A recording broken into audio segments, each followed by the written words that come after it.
Assalamualaikum warahmatullahi wabarakatuh. Anak-anak tahun 5 matematik sekalian. Hari ini kita belajar pendidikan Islam bidang tilawah Al-Quran, tajuk 1 iaitu bacaan surah Al-Qad ayat 1 hingga 5. Dan anak-anak boleh buka buku teks muka surat 2. Okey, sebelum itu anak-anak harus bersedia untuk pembelajaran pendidikan Islam hari ini. Okey, dah sedia? Kita teruskan kepada objektif. Objektif pelajaran yang pertama, membaca dengan betul dan bertajwid. Dan yang kedua, mengamalkan dalam kehidupan seharian. Bermaksud, anak-anak perlu amalkan surah Al-Qad yang kita akan pelajari pada hari ini di dalam kehidupan seharian, terutamanya ketika solat.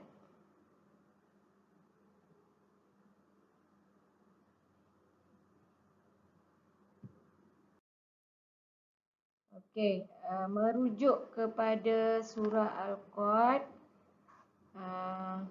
Ustazah bacakan sedikit, Ustazah terangkan sedikit berkaitan dengan info surah Al-Qad. Yang pertama merupakan surah ke-97 di dalam Al-Quran. Diturunkan di Mekah, mengandungi 5 ayat dan surah Al-Qad ini menceritakan perihal malam Lailatul Qadar yang fadilatnya lebih baik dari 1000 bulan. Untuk lebih faham, anak-anak boleh tengok rujuk kepada buku teks muka surat 2 sehingga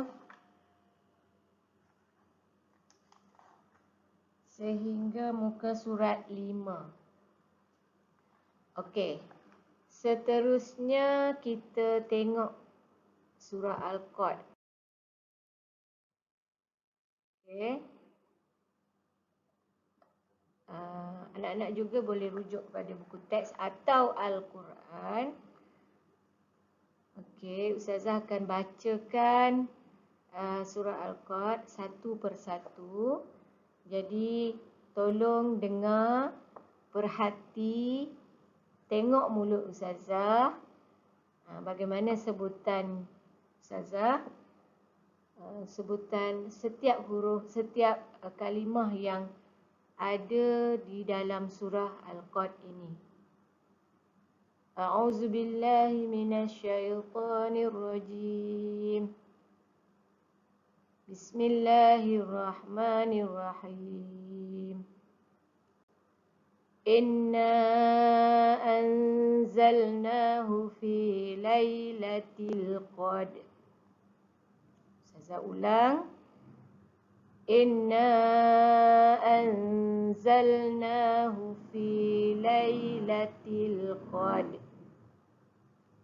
Ayat yang kedua. Wa ma adraka ma lailatul qadr. Ustazah ulang lagi sekali.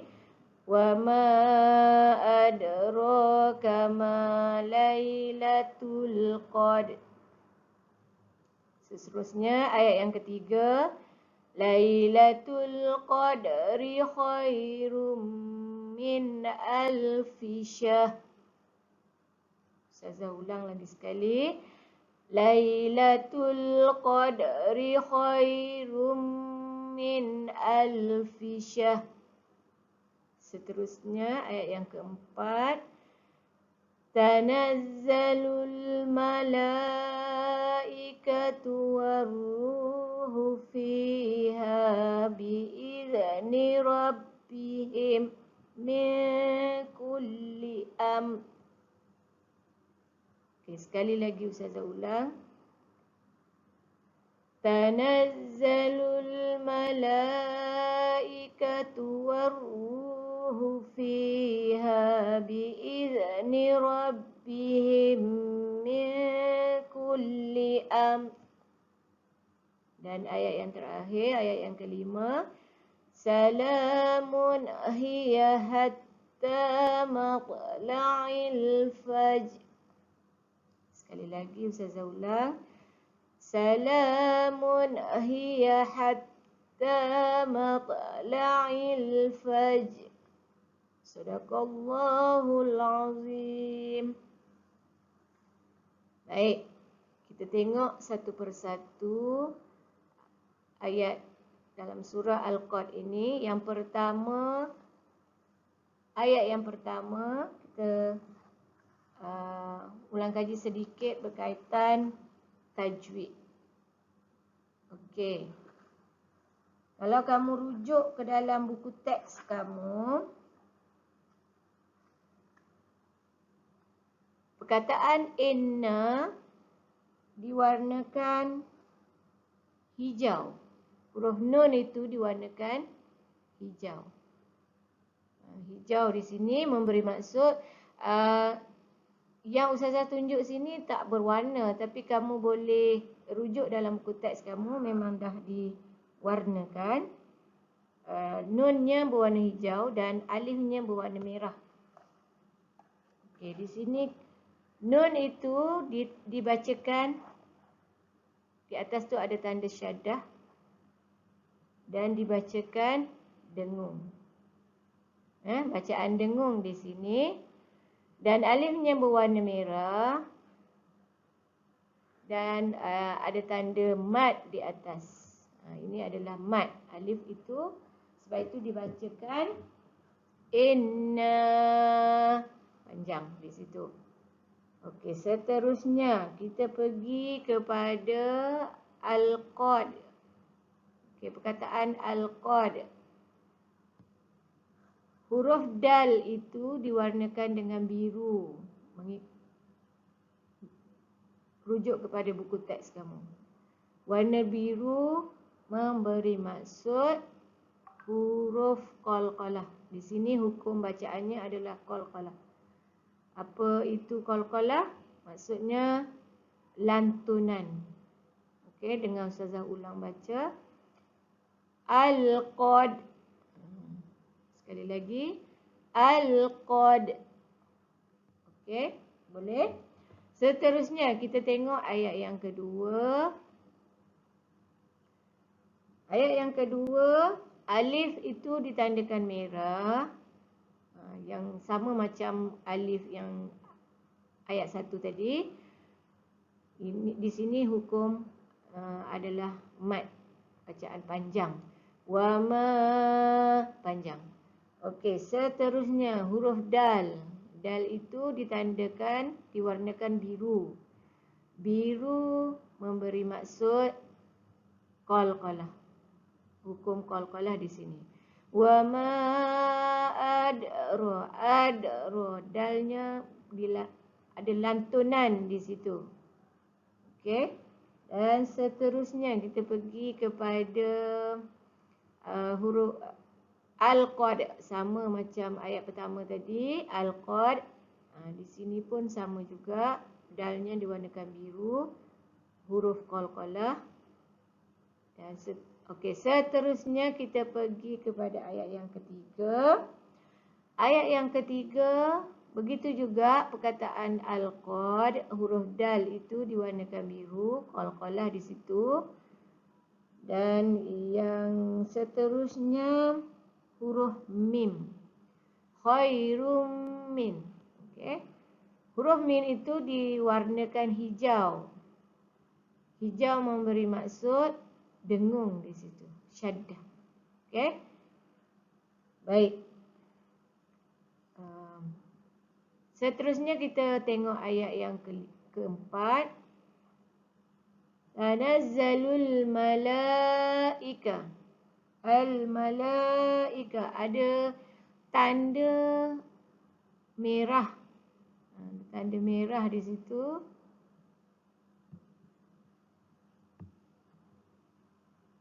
Ni.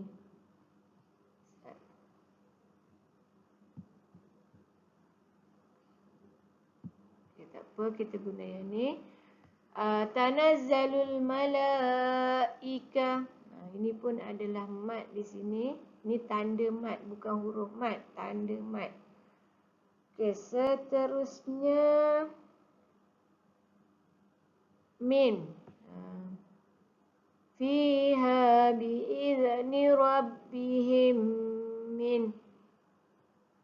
Mim ini diwarnakan hijau.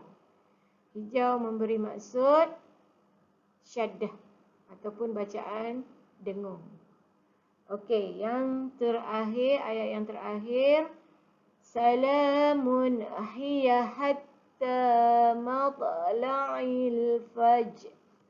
Okey, kita tengok kepada huruf ta yang diwarnakan biru dan juga huruf jim yang diwarnakan biru.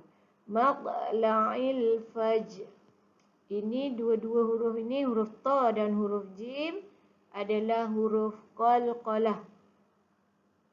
Dan dibacanya sebagaimana yang Ustazah baca tadi, ada lantunan suara di situ. Okey. Habis. Baik. Dalam surah Al-Qad ini, apa yang Ustazah beri tumpuan pada kali ini berkaitan dengan hukum tajwid ialah tanda mat ataupun bacaan panjang dan juga huruf-huruf qalqalah. Yang bacaannya adalah lantunan suara. Okey, saya harap anak-anak jelas tentang hukum tajwid yang ada dalam surah Al-Qad ini. Okey, seterusnya. Boleh jelas ke? Yang ni adalah secara sepintas lalu kita tengok pengertian surah Al-Qad.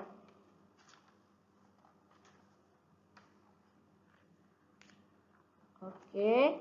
Baik.